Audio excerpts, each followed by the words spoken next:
দেখতে না পারে খুবই হতাশ লাগতেছে। এর বদল যদি বাংলাদেশ ভার্সেস নিউজিল্যান্ড একটা ফুটবল ম্যাচে যাইতো আরো বেশি সুন্দর লাগতো খেলাটা। আসলে এটা হচ্ছে প্রকৃতির নিয়ম, উপরওয়ালা বৃষ্টি দিছে, আমাদের টিকিটের টাকাও লস গেছে, সমস্যা নাই, এরকম আমাদের কিছু করার নাই এখানে। জি জি, ম্যাচ পরিত্যক্ত হয়েছে, অনেক আশা নিয়ে আসছিলাম অনেক দূর থেকে, ম্যাচটা পরিত্যক্ত হয়েছে, অবশ্যই অনেক খারাপ লাগতেছে। দীর্ঘ 5 ঘন্টা পর অপেক্ষা করেছিলাম ম্যাচটি দেখবো বলে, অবশ্যই অনেক খারাপ লাগতেছে। ভাবছিলাম হয়তো 4-5-10 ওভার হলেও খেলাটা হবে, কিন্তু আর শেষ পর্যন্ত হলো না। এটা অবশ্যই দুঃখজনক বিষয়, এই আর কি। জি স্যার, আমার প্রিয় খেলা হলো সাকিব আল হাসান। বিসিবির কাছে আমার একটা আবেদন, যাতে সাকিব আল হাসানকে তিনি দেশের মাটিতে শেষ বিদায় দিতে পারে, এই একটা আবেদন।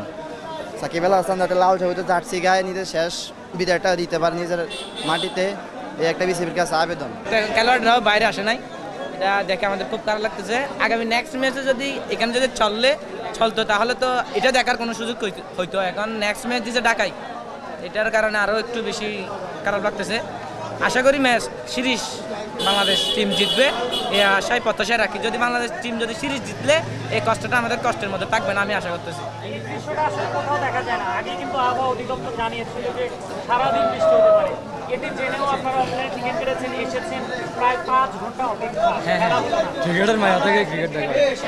হ্যাঁ, আমরা অবশ্যই ক্রিকেটকে ভালোবাসি বলে এই আবহাওয়ার অবস্থা জেনে, বৃষ্টি পড়তেছে জেনে, তারপরেও এখানে এত দূর থেকে কক্সবাজার থেকে এখানে আসছে। একমাত্র এটার কারণ হচ্ছে যে আমরা ক্রিকেটকে পছন্দ করি, আর ক্রিকেটটা পছন্দ করার পিছনে একমাত্র কারণ হচ্ছে যে আমাদের ফেভারিট প্লেয়ার সাকিব আল হাসান।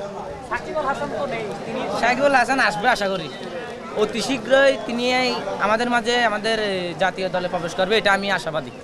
কারণ এখন নতুন প্রেসিডেন্ট তামিম ইকবাল ঘোষণা দিয়েছে অতি শীঘ্রই সাকিবুল হাসানকে দেশে আনা হবে। এটা আমরা অতি শীঘ্র মানে অনলাইনে পাওয়া গেছে এটা আর কি। না, আসলে এটা নিয়ে কোনো মন খারাপ না। আমরা অনেক দূর থেকে এসেছি, বাংলাদেশ টিমকে ভালোবাসি, ওই জন্য খেলাটা দেখবো, একটু উপভোগ করবো। আশা করতেছিলাম 5-6 বার খেলা হবে, এই জন্য এতক্ষণ বৃষ্টিতে বসে থাকা, কিন্তু হলো না এটা।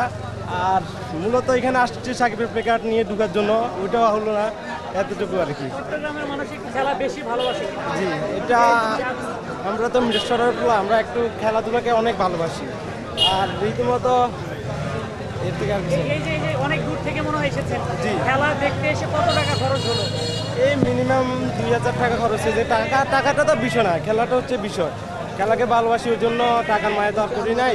কলেজ থেকে চুরি করে এসে খেলাটা দেখা যাচ্ছে। মানে কলেজ পালিয়ে মানে খেলা জি, দেখতে এসেছেন, 2000 টাকা খরচ হলো। জি, অসংখ্য খেলাগুলো দেখছি, কিন্তু আমার ভালো লাগে সাকিবের খেলাগুলো।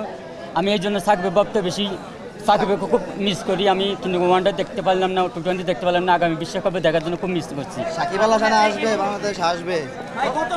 আমরা অপেক্ষা করবো 22 গজের সাকিবকে আমাদের। ইনশাল্লাহ তামিম যেগুলো দূর হচ্ছে তামিমের সাথে, এগুলো আশা করি ভালো হয়ে যাচ্ছে, কিন্তু তামিম চাইলে অবশ্যই সাকিব বাংলাদেশে ফিরতে পারবে ইনশাল্লাহ।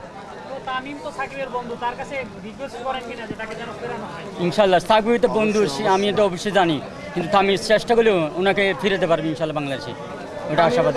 একটা আবদার, আমরা সাকিবকে আরেকবার লাল সবুজ জার্সিতে যখন মাঠে দেখতে পাই, আরেকটা বার যখন সাকিবকে আমরা লাল সবুজের জার্সিতে মাঠে দেখতে চাই। আমাদের একটাই প্রত্যাশা যে 22 গজে আবার সাকিবকে দেখবো। দেশের মাটিতে যাতে শেষ ম্যাচটা খেলতে পারে, এটা আমাদের আবেদন। ইনশাআল্লাহ সাকিব আল হাসান আসবে, বাংলাদেশ আসবে।